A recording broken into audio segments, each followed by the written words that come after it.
मेरे ऊपर ऐसा एक आरोप है, एक काशीराम जी के ऊपर भी आरोप था, मेरे ऊपर भी। अरे वो काशीराम, वहां पर मेरा कर्मचारी लोगों का संगठन चलाता है, उसके प्रमोशन का, उसके पोस्टिंग का, उसके ट्रांसफर का और इसका और उसका, वो कुछ भी नहीं करता। ये वास्तव में सही बात है। वो जो आरोप लगाने वाले लोग हैं वो सही बोलते हैं कि नहीं ऐसा मैं नहीं करता, ये बात सही है। क्यों नहीं करता? काशीराम जी क्या सोचते थे? तुमको रिजर्वेशन में नौकरी मिली, तुम काबिल हो इसलिए नहीं मिली। तुमको रिजर्वेशन में नौकरी मिली, रिजर्वेशन तुम्हारे लिए नहीं बनाया गया। Reservation schedule caste, schedule tribe, backward class के लिए बनाया गया। उस समाज के नाम पर तुमको रिजर्वेशन मिला, इसलिए तुम्हारी जिम्मेदारी है समाज के प्रति। और इसलिए उन्होंने उसका एक सिद्धांत बनाया जो अभी भी बहुत सारे लोगों को समझ में नहीं आता।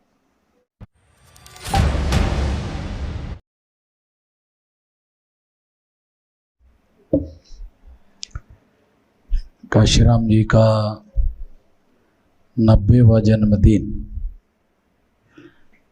आज हम लोग यहाँ मना रहे हैं। इस संबंध में केवल 3-4 बातें खास तौर पर आप लोगों के सामने रखना चाहता हूँ। पहली बात तो ये है कि काशीराम जी ने मामसेव संगठन बनाने का काम 72 से शुरू किया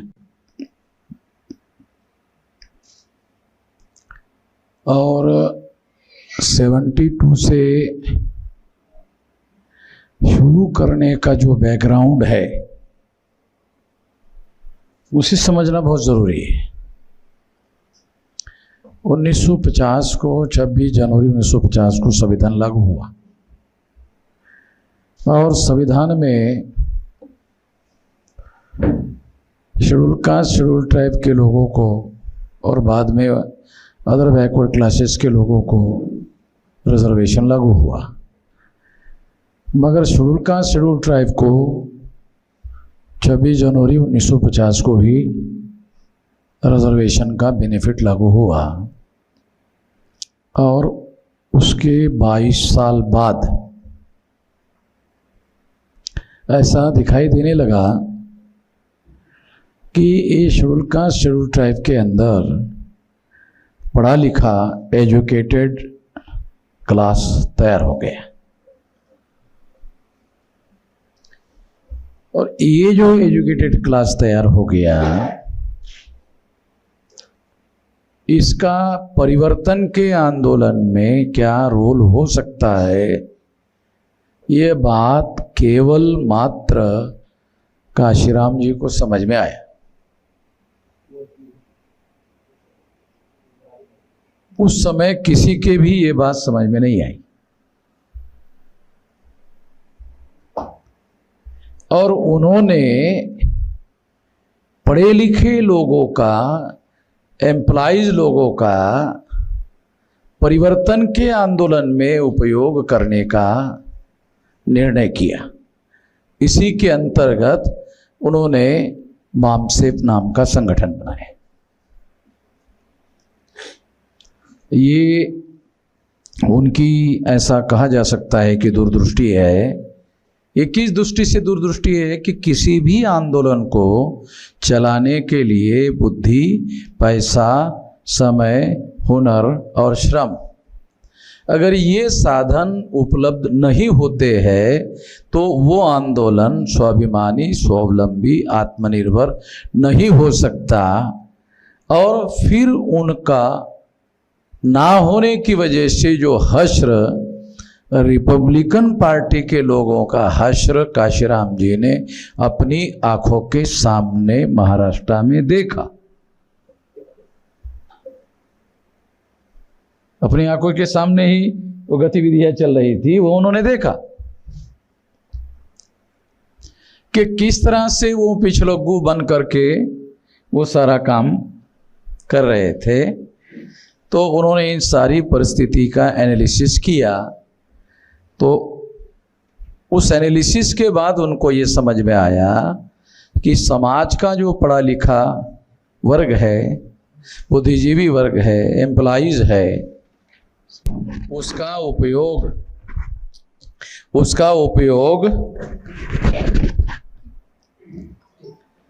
उपयोग आंदोलन के लिए किया जाना चाहिए।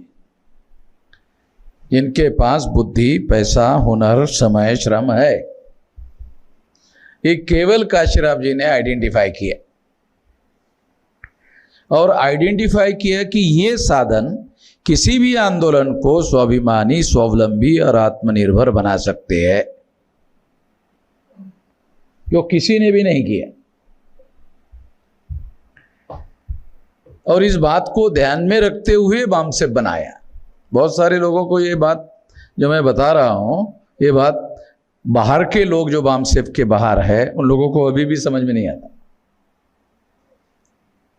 क्योंकि जो लोगों को पिछलग्गू बनने की मानसिकता है, आदत है, उस वजह से उनको समझ में नहीं आता।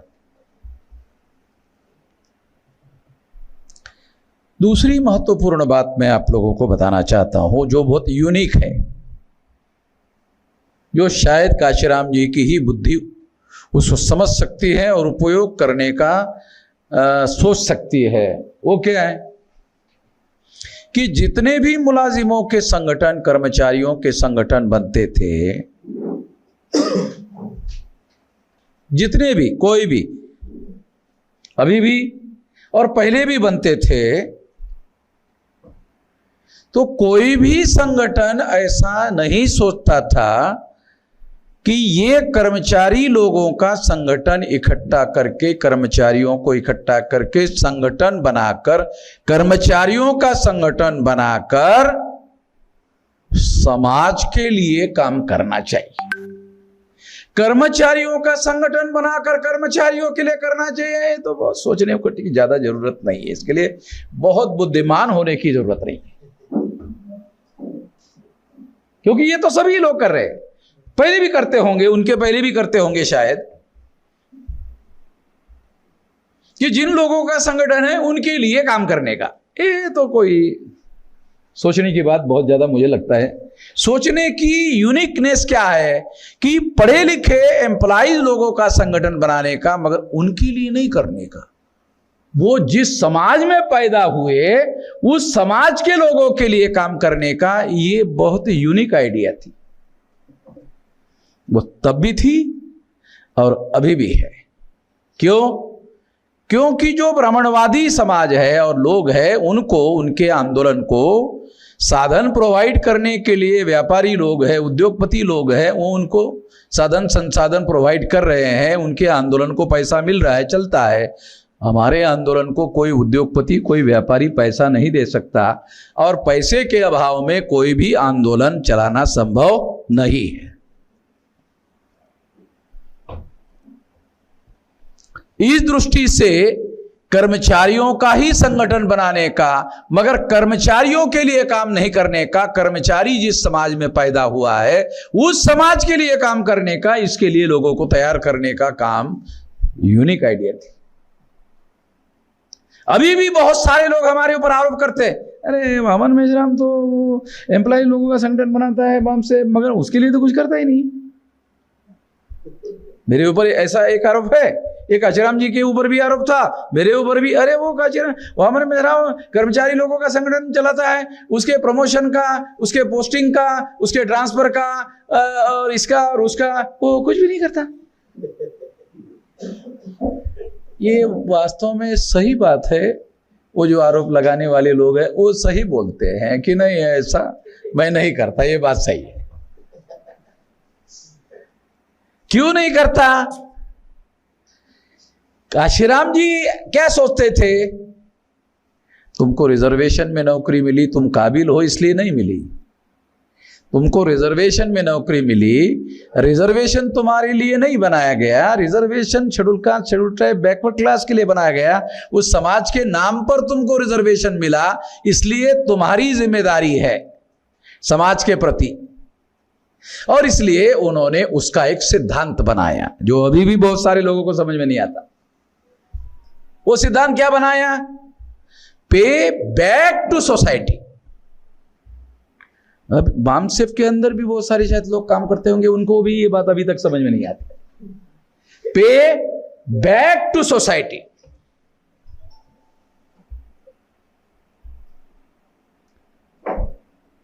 ये शब्द जो है, अगर चमचा एज का किताब आप पढ़ो जो काशीराम जी ने खुद लिखा, उसमें ये रिकॉर्डेड बातें हैं, काल्पनिक बातें नहीं है। काशीराम जी कहा करते थे कि बामसेफ मैंने पे बैक टू सोसाइटी के लिए बनाया। तो ये यूनिक बात है। अगर ये यूनिक बात उन्होंने पढ़े लिखे एम्प्लॉय लोगों में नहीं चलाई होती तो आज जो हमारी मूवमेंट खड़ी हुई है वो मूवमेंट नहीं खड़ी होती। तो ये दूसरी बात मैं आपको बताना चाहता हूं। तीसरी बात,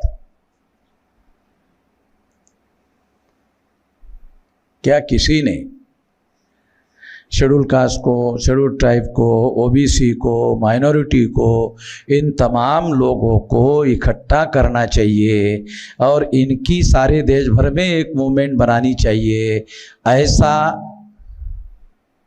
रिपब्लिकन पार्टी में विचार होता था? है भाई?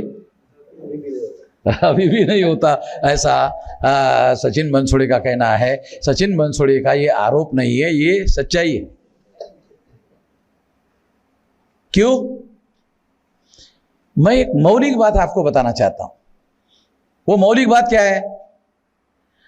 दलित पैंथर और आरपीआई के लोगों के, मैं रिकॉर्ड में बोल रहा हूं, ये देखो रिकॉर्ड हो रहा है, मैं ऐसे हवा हवाई बातें नहीं कर रहा, मैं रिकॉर्ड में बोल रहा हूं कि ऐसा सोचना चाहिए।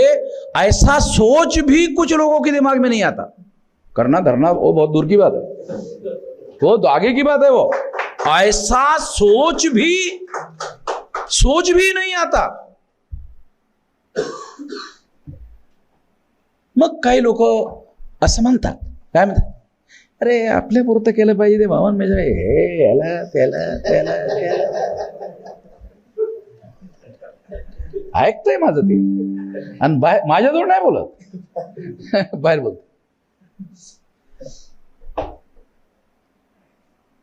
तो ये जो बहुजन की जो आइडिया है, ये बहुजन की आइडिया, ये काशीराम जी ने, बाबा साहब आम्बेडकर ने 1947 में ऐसा स्पीच किया हुआ है और वो रिकॉर्ड में है। और वो बोलते थे कि ये देखो ये स्पीच में लिखा हुआ है, हमको ये करना चाहिए। तो जो बाबा साहब आम्बेडकर ने कहा था वो काम उन्होंने प्रैक्टिकल में बहुसंख्यक लोगों को जगाकर जोड़ने का काम व्यवहार में कैसे किया जा सकता है उसका प्लान बनाकर करके दिखाया। तो ये अभी भी बहुत सारे लोगों को समझ में नहीं आता है। बहुत सारे लोग रटी रटाई बातें करते हैं कि बाबा साहब आम्बेडकर ने शासन करती जमात बनना हमारा लक्ष्य है, ऐसा बाबा साहब आम्बेडकर ने कहा था, ऐसा बाबा साहब आम्बेडकर ने कहा था, ऐसा बाबा साहब आम्बेडकर ने कहा था, ऐसा बोलते। अब उसको बोलो, उसको पूछो कैसे होगा, क्योंकि तुम्हारा विचार और व्यवहार बहुत ज्यादा 15% लोगों तक है। वैसे तो 15% भी नहीं है, मैं थोड़ा सा उनको बेनिफिट दे रहा हूं कि ज्यादा से ज्यादा तुम शेड्यूल कास्ट के 15% लोगों तक सोच रहे हो, मगर एक जाति का ही सोच रहे हो, मगर फिर भी मैं बेनिफिट दे रहा हूं। 15% तक तुम सोच रहे हो। मुझे बताओ 15% से भारत में कोई कैंडिडेट एमएलए एमपी चुनकर आता है क्या? आता है? नहीं आता है। आग भी नहीं आया, कभी भी नहीं आने वाला, पहले भी नहीं आया। तो शासन करती जमात बनना हमारा लक्ष्य है, ऐसा बाबा साहब ने कहा। अबे कैसे होगा 15% में? वो काशीराम जी ने बताया कि ये जो लक्ष्य है वो SC, ST, OBC और माइनॉरिटी के लोगों को मिलाकर होगा। इतने लोगों को इकट्ठा करने से शासन करती जमात बनना हमारा लक्ष्य है, ये पूरा होगा। कम से कम 30-32, अभी तो वो परसेंटेज और ज्यादा बढ़ गया है, तो आप अपना MLA MP चुनकर भेज सकते हो और फिर बहुसंख्यक सीटों को जितवाकर आप सेंटर में, स्टेट में राज बना सकते हो, स्थापित कर सकते हो।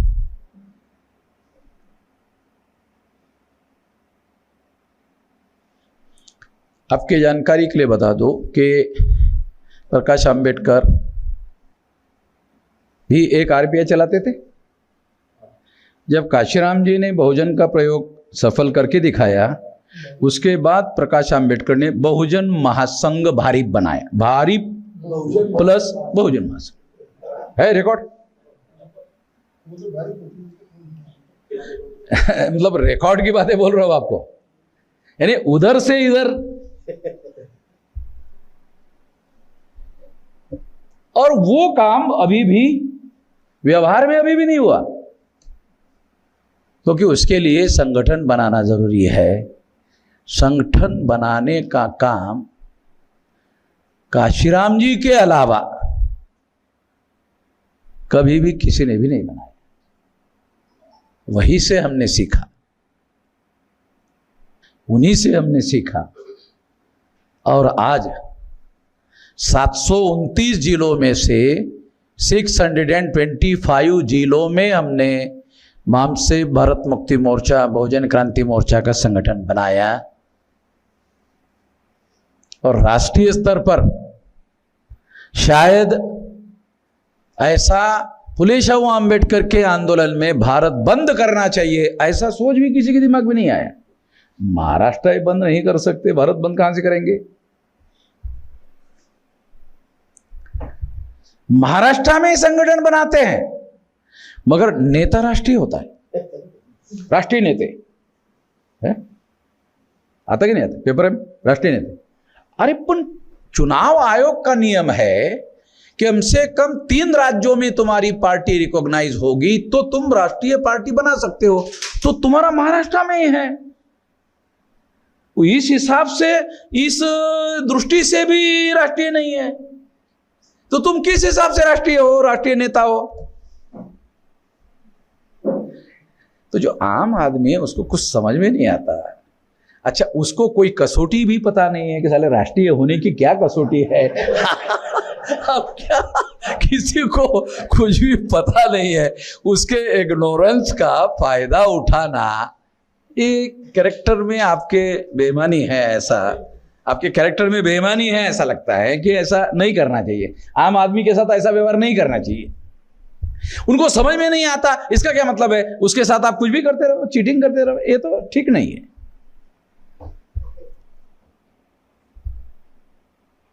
अभी हमारा नॉर्थ ईस्ट रीजन के 4 स्टेट अगर छोड़ दिए जाए, नागालैंड, मिजोरम, मणिपुर, तो 32 राज्यों में हमारा संगठन है। बंगाल के आगे असम है और असम के आगे त्रिपुरा, उसके बाद 4 स्टेट बाकी है, वह उतरे ही सारे। बाकी सारे 36 स्टेट में 32 राज्यों में हमारा संगठन कार्यरत है। इतना बड़ा संगठन जो है हम लोगों ने सारे देश भर में बनाया, और इसके लिए जिंदगी के तमाम साल, 18 साल कुछ महीने की मेरी उम्र थी। मैं ये ऐसा क्यों कहता हूं? क्योंकि 18 साल के नियम के अनुसार भारत में सेंट्रल गवर्नमेंट का या स्टेट गवर्नमेंट का आपको जॉब मिलता है। तो मुझे भी 18 साल के बाद में बगैर इंटरव्यू को मैं मतलब नौकरी लग गई थी सेंट्रल गवर्नमेंट में, क्योंकि मैं थोड़ा मेरिट का स्टूडेंट था। तो उस स्टूडेंट के आधार पर मुझे डायरेक्ट सिलेक्शन हो गया था। और जब मैं ज्वाइन हो गया तो एक सुपरवाइजर को, जो वहाँ का सेक्शन सुपरवाइजर था, उसने एक सीनियर मोस्ट आदमी को मुझे ट्रेनिंग देने के काम पर लगाया। तो वो क्या करता था, वो मुझे 6 बजे तक ऑफिस का ट्रेनिंग देता था, 6 बजे के बाद मामसिफ की मीटिंग में लेके जाता था, 2-2 ट्रेनिंग देता था। तो पहले ऑफिस के दिन से ही मेरा मतलब मामसिफ में एंट्री हो गया। वैसे मैं LLB फर्स्ट ईयर में था तो काशीराम जी को हमारे सीनियर लोगों ने विद्यार्थियों का जो कार्य होता है उसमें उनको बुलाया था लॉ कॉलेज में। तो काशीराम जी ने भाषण देने के बजाय वो ब्लैक बोर्ड पर वो अपनी योजना कि मैं क्या करना चाहता हूं वो समझाने का काम किया। ऐसा आमतौर पे कोई करता नहीं थे, मुझे ये मेमोरी में याद है। तो इस तरह से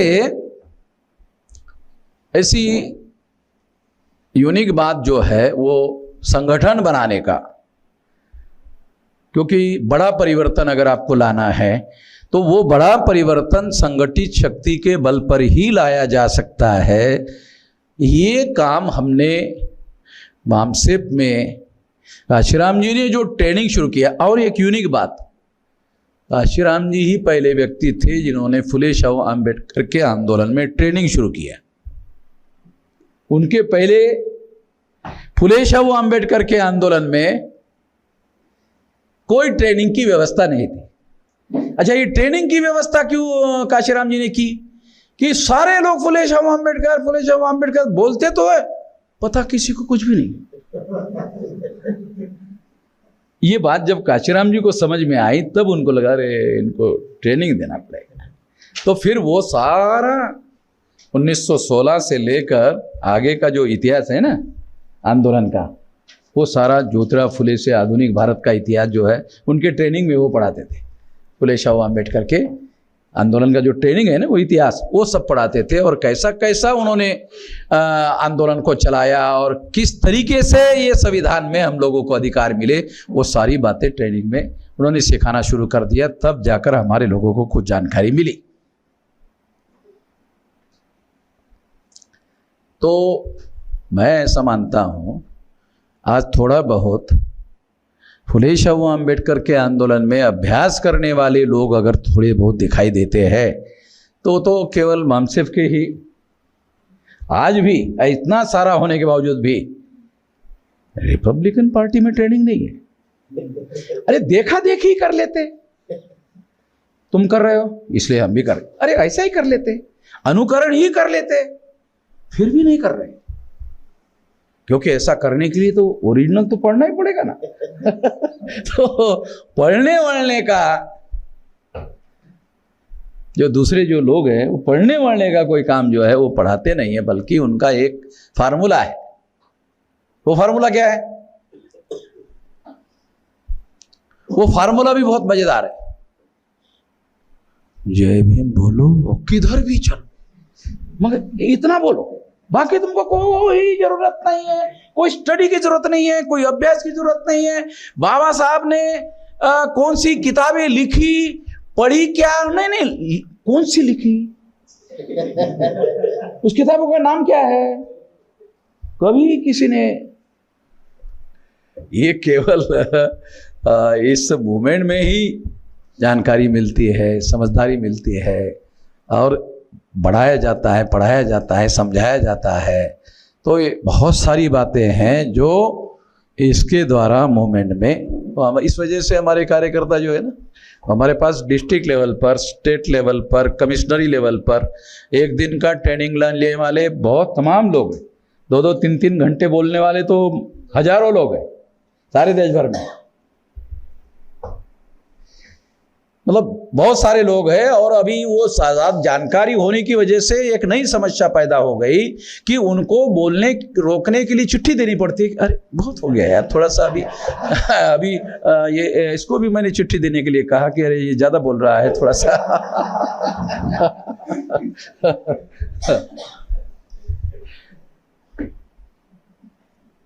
तो मैं आप लोगों को ये जो मूवमेंट है, ये मूवमेंट को ऑर्गेनाइज्ड वे में चलाने के लिए काशीराम जी का कंट्रीब्यूशन मतलब बहुत अनन्य साधारण है, असाधारण है। और उनसे कितनी बातें सीखी जा सकती है, उनके जाने के बावजूद भी अभी भी बहुत सारी बातें सीखी जा सकती है। इतना सारी बातें उन्होंने पीछे छोड़ कर गए, उन सारी बातों से आज भी बहुत सारी बातें सीखी जा सकती है, समझी जा सकती है और भविष्य की रणनीति बनाई जा सकती है। दूसरे चाहे इस बात को सीखने की कोशिश करे या ना करे, मगर मैं ज़रूर कोशिश करता हूँ उनके गतिविधियों से जो मैं जानता हूँ उससे हम लोग सबक सीखते हैं और भविष्य में अपनी रणनीति बनाने के लिए उसका उपयोग और प्रयोग करते हैं।